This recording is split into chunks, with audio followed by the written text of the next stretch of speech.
Good morning students. Today we are going to start lesson number 10 क्रिया और काल।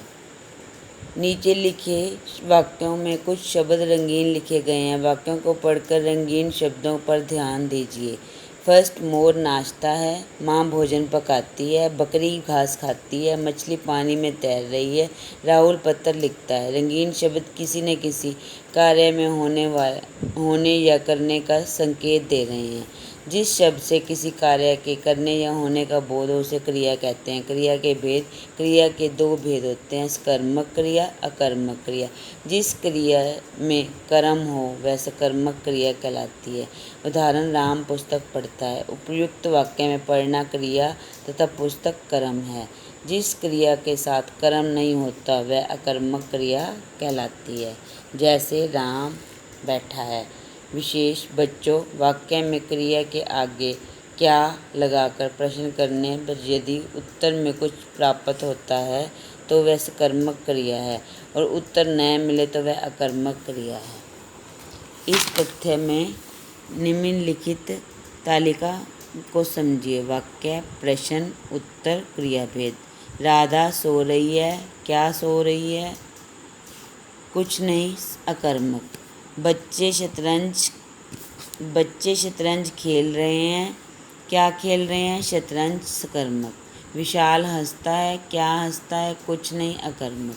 रमा गाना गाती है। क्या गाती है? गाना, सकर्मक। इसे इस तरह समझ सकते हैं कि जब क्रिया का फल कर्ता पर पड़े तब वह अकर्मक क्रिया तथा जब क्रिया का फल कर्म पर पड़े तब वह सकर्मक क्रिया।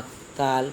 निम्नलिखित वाक्यों को पढ़िए और समझिए। जो कार्य आप नित्य करते हैं अथवा जो काम आपने अभी कर रहे हैं, जैसे मैं खाना खाता हूँ, मैं विद्यालय जाती हूँ, हम मित्रों के साथ खेलते हैं, मैं पढ़ रहा हूँ। सेकंड, जो कार्य आप पहले ही कर चुके हैं। मैं बाजार गया था, राम ने फूल तोड़े, कल 7 बजे हम गृह कार्य कर रहे थे। जो कार्य आप आने वाले समय में करना चाहते हैं। राम बड़ा होकर अधिकारी बनेगा, छुट्टियों में हम नैनीताल जाएंगे, मैं आपका कहना मानूंगा। उपयुक्त वाक्यों को पढ़कर आपने जाना कि ये सभी कार्य अलग अलग समय में हुए हैं। काम होने के समय के बदलने से इनमें क्रिया भी अलग अलग रूपों में प्रयोग की गई है। समय को काल भी कहते हैं। क्रिया के जिस रूप से कार्य के होने के समय का पता चलता है उसे काल कहते हैं। इस आधार पर हम कह सकते हैं कि काल के 3 भेद होते हैं। भूतकाल, बीता हुआ समय। वर्तमान काल, प्रतिदिन होने वाला, अभी होने वाला। भविष्यत काल, जो अभी नहीं हुआ आगे होगा। स्मरण रखने योग्य बिंदु। जिस शब्द से किसी कार्य के करने या होने का पता चले उसे क्रिया कहते हैं। क्रिया 2 प्रकार की होती है, सकर्मक क्रिया, अकर्मक क्रिया। सकर्मक क्रिया में क्रिया का फल कर्म पर पड़ता है। अकर्मक क्रिया में कर्म न होने के कारण क्रिया का फल कर्ता पर पड़ता है। क्रिया के जिस रूप से कार्य के होने के समय का पता चले उसे काल कहते हैं।